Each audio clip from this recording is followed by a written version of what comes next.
What's up, guys? Welcome back. This is going to be your summer recap and your season preview for Manchester United. Guys, let's start off. What were the highlights? What do you want to bring up? A season of relative disappointment for them. They'll be looking to win something more significant this year for sure. The preseason hasn't exactly gone as they wanted. Well, coming off second or last year's second place, I think that was in a good position to launch pad them into this upcoming season. Unfortunately, there was a lot of drama over the summer, which is really kind of starting off their season poorly, which wasn't looking good. This is going to be Mourinho's notorious third year, and anyone who isn't familiar with that, he has a notorious habit of, at the third year at almost any club, which was including Chelsea and Real Madrid, he kind of just pisses everyone off and ends up getting fired as a result of it. It's kind of the breaking point of all the players, and we really saw that with a lot of drama and a lot of rumors going around Paul Pogba Mm-hmm. getting with Barcelona trying to take him, or him just trying to push through a move.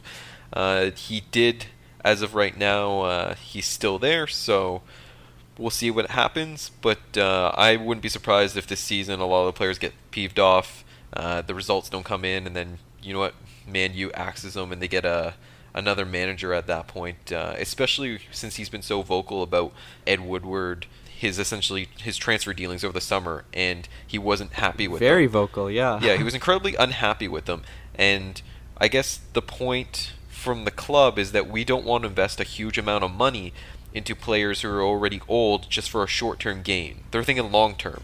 That's why they Which didn't which is want to kind of sell going Anthony against Marshall. their transfer policy with Alexis Sanchez, because Sanchez is on the biggest wages of any player in the Premier League right now, and he has not demonstrated anywhere near that level of a performance yet. So big season for him too.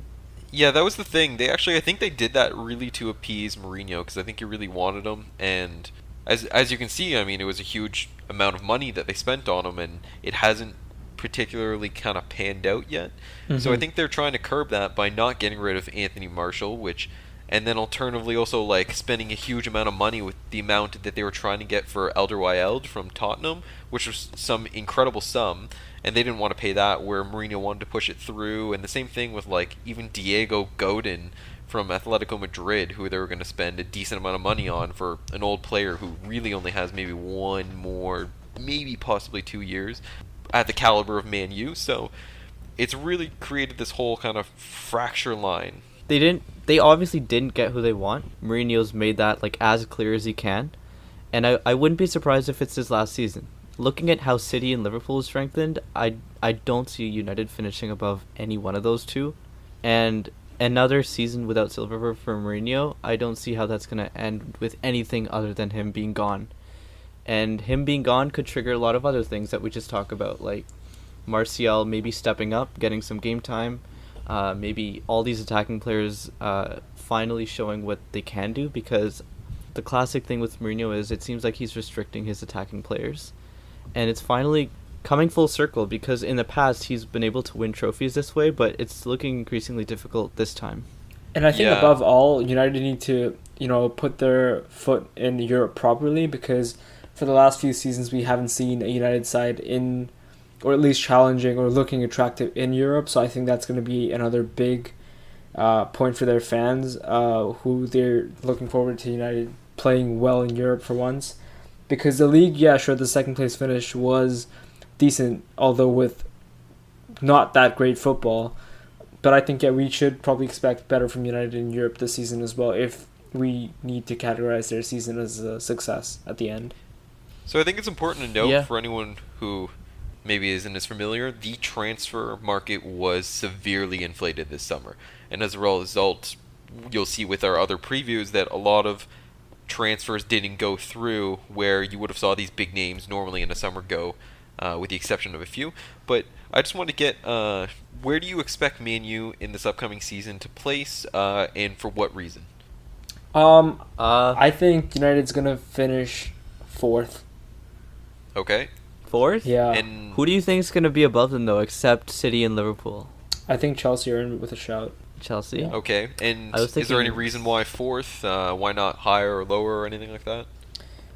Well, I think they still have a good team on paper, and Mourinho's not that bad of a manager, but yeah, I don't see Arsenal or Spurs having that good of a season just because Arsenal are in a phase of transition, Spurs are having an eventless summer, and one injury could derail their season. So I'd expect United to finish above those two, but not enough to get into the top three. Okay, Ange, what do you think? I'm gonna go with third. Third, okay. Yeah, I mean, they're still a really good team. That's true. Mourinho's still a fantastic manager, and That's he true. knows how to get results. I just don't think they're better than Liverpool or City this season. I'd be really, really surprised if they finished above either one of them. Mm-hmm. So, just based off the summer of negativity they've had and everything swirling around the club at the minute, I don't think they're going to finish higher than third, but they shouldn't be lower than fourth. That's my call. Yeah, I completely. Well, you know what? Here's my take on it. They brought in Fred. They brought in Diego Dalot, which I don't think will make a huge impact. I think Fred will be good though. On the outs, they lost Michael Carrick, Daley Blind. Those are really the notable ones. And as a result, with the whole kind of issue between Mourinho and Pogba, I think it's going to create a little bit of a rift in the players. As a result, I don't think they're going to live up to their expectations as much as they did, and I think this is going to be a little bit of an underwhelming year for them, so I'm going to put them around fourth place as well. I have a feeling Man City and Liverpool are going to come up in the top three there, and then I wouldn't be surprised if Spurs or Chelsea kind of pips Man U for that position as well. So I think I'm going to agree with Shrikar on this one. I think I'm going to put them at fourth place. Yeah, I think we're all in agreement there. So, I mean, as a City fan, I'm loving it.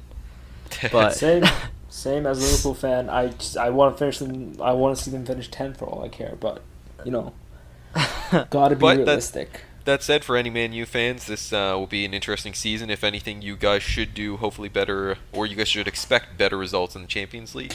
And even the season itself, it should be a top three finish for sure. Anything other than that is going to be failure on Mourinho's part. I'm just looking forward to some more 13-minute rants. Give me some more of those. I'll be happy. And that should wrap up our summer recap and our season preview. Thanks for checking out the Man U preview, and we'll see you at some of the other videos.